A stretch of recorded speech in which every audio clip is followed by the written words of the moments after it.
Now that we're done with our shear work and we have a nice silhouette and clean canvas, we can move on to our NST outliners and create our first guideline.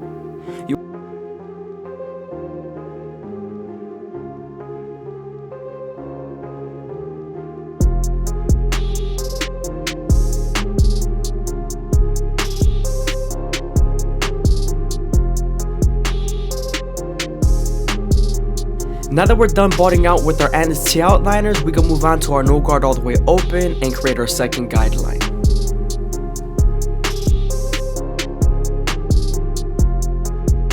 We're then going to slightly close the lever midway and all the way close to help us erase that initial guideline.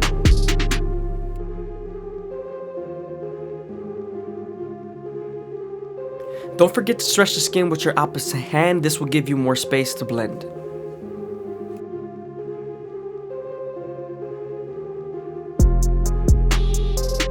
Now that we're done erasing our initial guideline, we can move on to our 2 guard all the way open and begin to debulk.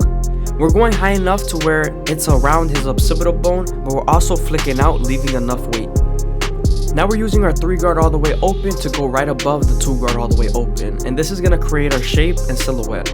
I hope you guys are enjoying the video. Please leave a like, comment, and subscribe. It's greatly appreciated. Thank you.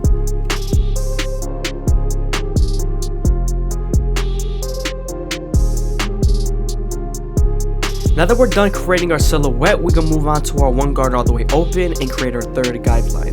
With this same guard, we're going to use the lever to soften up the line and get it ready for the half guard.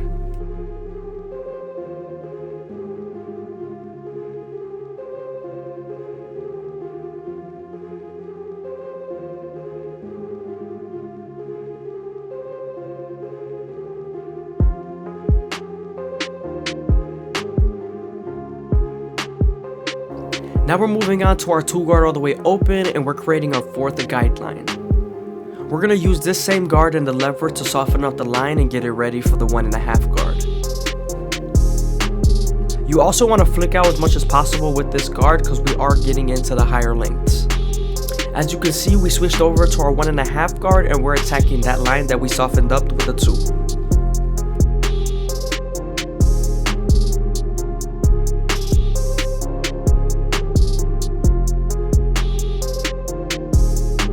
Sometimes there's still a faint line after using the 1.5 guard, so switching over to your 1 guard all the way open and using its corners would definitely help.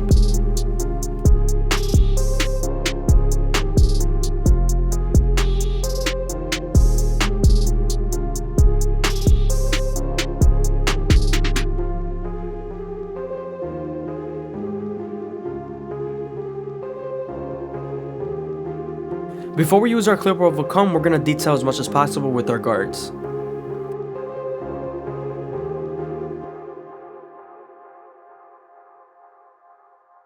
Now that we're done detailing with our previous guards, we can move on to our clipper of a comb method. This is going to help us finish up the silhouette and shape up the hair.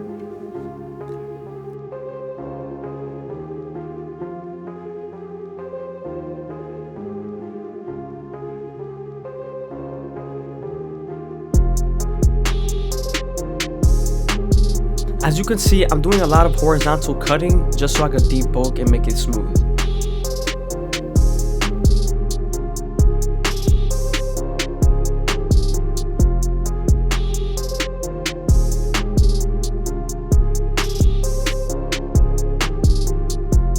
When you're doing a high taper blowout, this part is very important. You want to make sure you debulk it properly and make it to where it shapes up and blends properly, because sometimes you could cut too into it and it won't look right and it looks separated from the actual taper.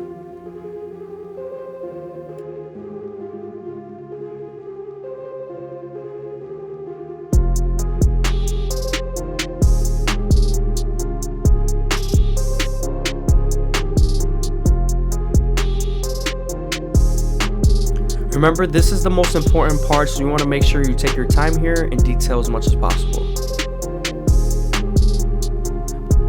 We're trying to give the illusion of a flare shape, more of a like a blowout and taper.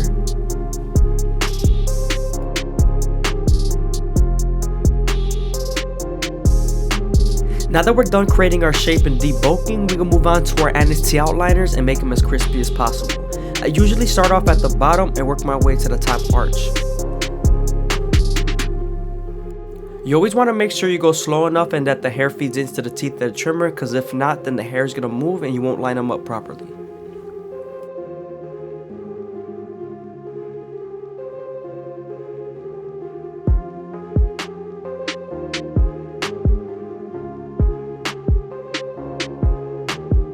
If you're a beginner, don't be afraid to move the ear out of the way, especially when they have a big ear or they have a lot of hair that's surrounding the ear area.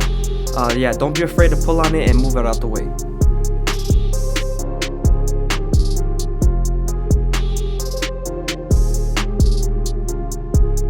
Make sure not to press too hard near this area, the skin is very thin here.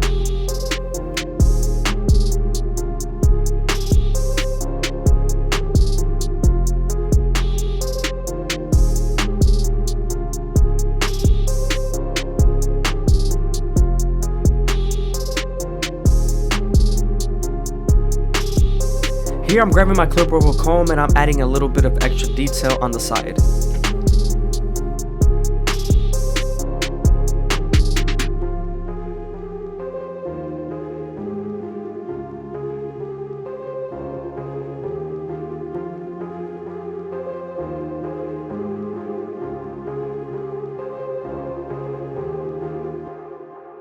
Now that we're done lining them up and creating our shape, we can move on to our T outliners and create our first guideline.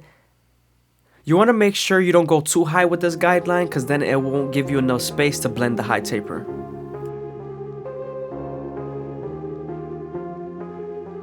Now that we're done creating our first guideline, we're going to go ahead and move on to our clipper over comb method and debulk and create our shape.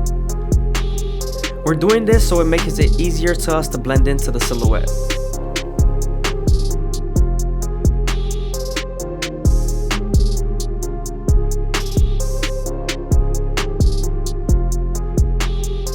Now that we're done debulking, we can move on to our no guard all the way open and create our second guideline. You want to make sure you make this guideline around 1 inch thick so you can spread the blend. We're then going to slightly close our lever midway and all the way closed and attack that initial guideline.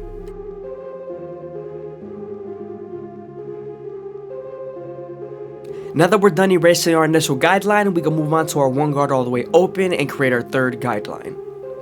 We're then going to use this same guard and the lever to soften up the line and get it ready for the half guard.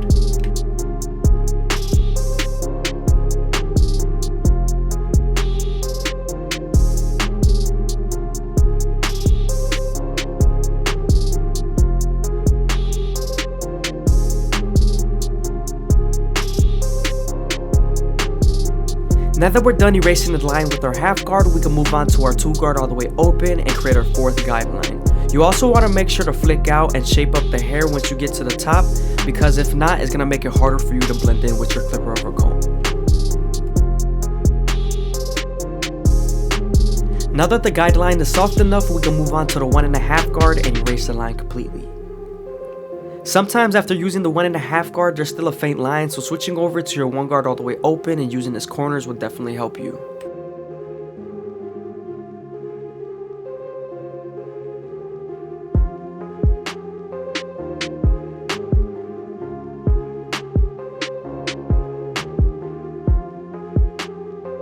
Now we're moving on to our clipper over comb method, and this is going to tie the bulk into the taper.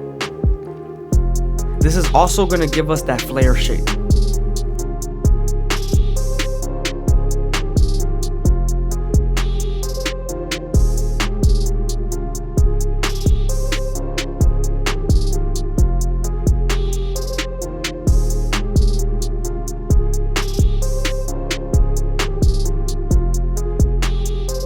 There were still some dark spots that I saw, so I went back to my previous guards and attacked it.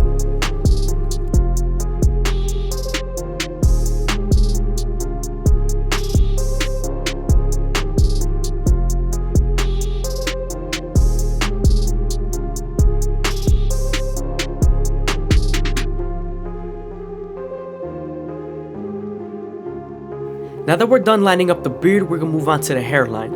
And we're going to start off by combing everything in place and then also debulking it with the 1 guard all the way open. We're actually going to use the 1.5 guard all the way open, which is equivalent to a 2 guard closed, just so we can keep it a little bit darker.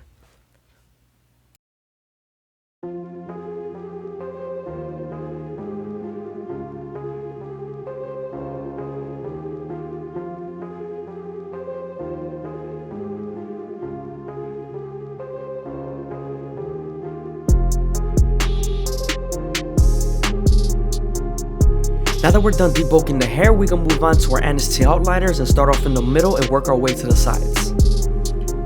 It's very important to go slow and make sure the hair feeds into the trimmer, because if not, then you won't line them up properly.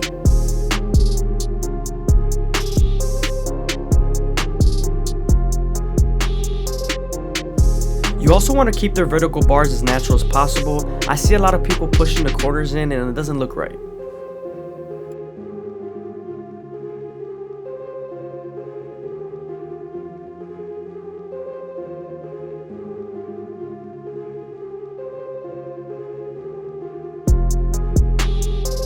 You want to make sure to take your time and detail the lining as much as possible. There is no rush here.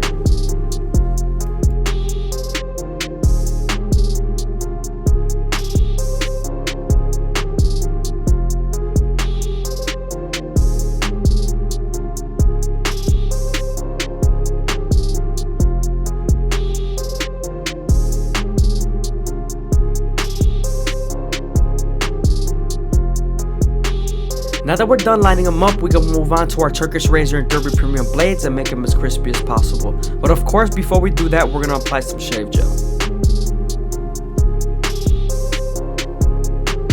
When you're using the razor, you want to make sure you stretch the skin as much as possible with your opposite hand, and also keep the blade at a 45-degree angle, because if not, you have a higher chance of cutting them.